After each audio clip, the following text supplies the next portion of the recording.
b. To the legislature and government of each province in respect of all matters within the authority of the legislature of each province. Marginal note. Exception. 2. Notwithstanding subsection 1, section 15 shall not have effect until 3 years after this section comes into force. Marginal note. Exception where express declaration. 33. 1. Parliament or the legislature of a province may expressly declare in an act of Parliament or of the legislature, as the case may be, that the act or a provision thereof shall operate notwithstanding a provision included in section 2 or section 7 to 15 of this charter.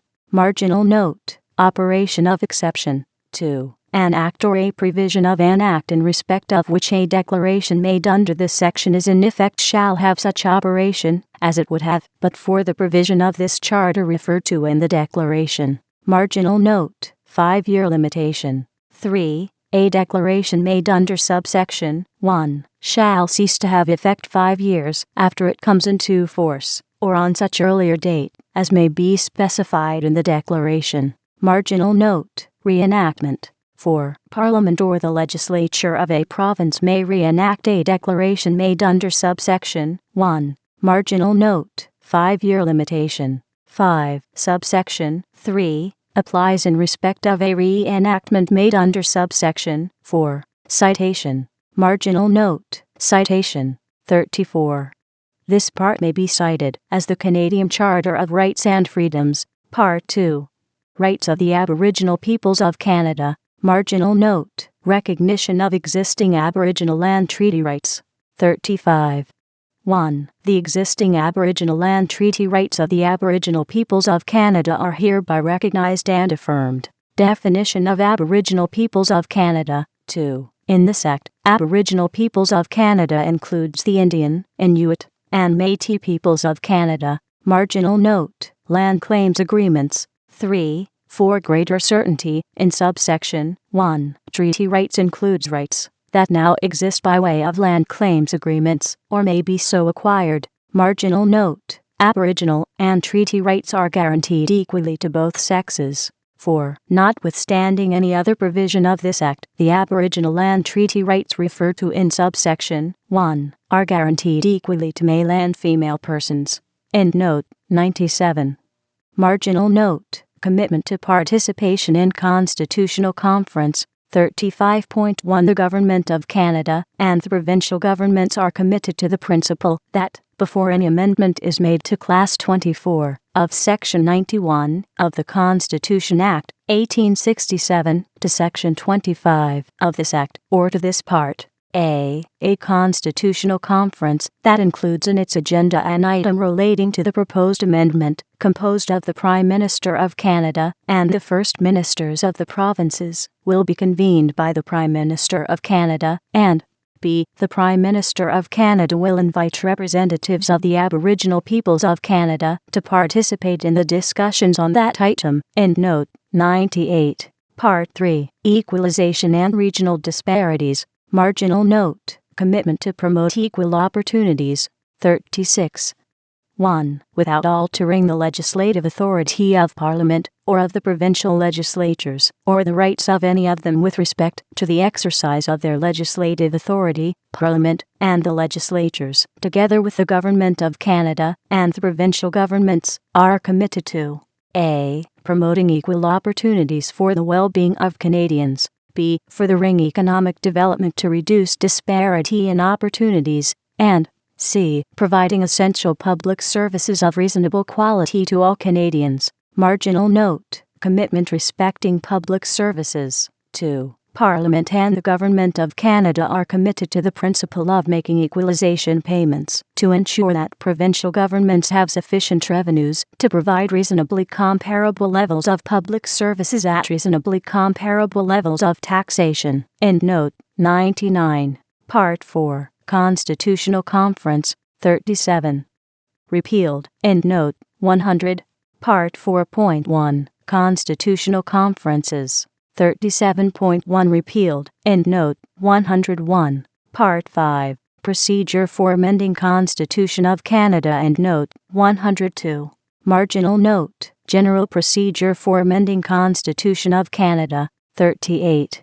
1. An amendment to the Constitution of Canada may be made by proclamation issued by the Governor-General under the Great Seal of Canada, where so authorized by a. resolutions of the Senate and House of Commons, and b. resolutions of the legislative assemblies of at least two-thirds of the provinces that have, in the aggregate, according to the then latest general census, at least 50% of the population of all the provinces. Marginal note: majority of members. 2. An amendment made under subsection 1 that derogates from the legislative powers, the proprietary rights, or any other rights or privileges of the legislature or government of a province shall require a resolution supported by a majority of the members of each of the Senate, the House of Commons, and the legislative assemblies required under subsection 1. Marginal note: expression of dissent. 3. An amendment referred to in subsection 2 shall not have effect in a province the legislative assembly of which has expressed its dissent thereto by resolution supported by a majority of its members prior to the issue of the proclamation to which the amendment relates, unless that legislative assembly, subsequently, by resolution supported by a majority of its members, revokes its dissent and authorizes the amendment. Marginal note: revocation of dissent. 4. A resolution of dissent made for the purposes of subsection 3 may be revoked at any time, before or after the issue of the proclamation to which it relates. Marginal note: restriction on proclamation. 39. 1. A proclamation shall not be issued under subsection 38 1 before the expiration of 1 year from the adoption of the resolution initiating the amendment procedure thereunder, unless the legislative assembly of each province has previously adopted a resolution of assent or dissent.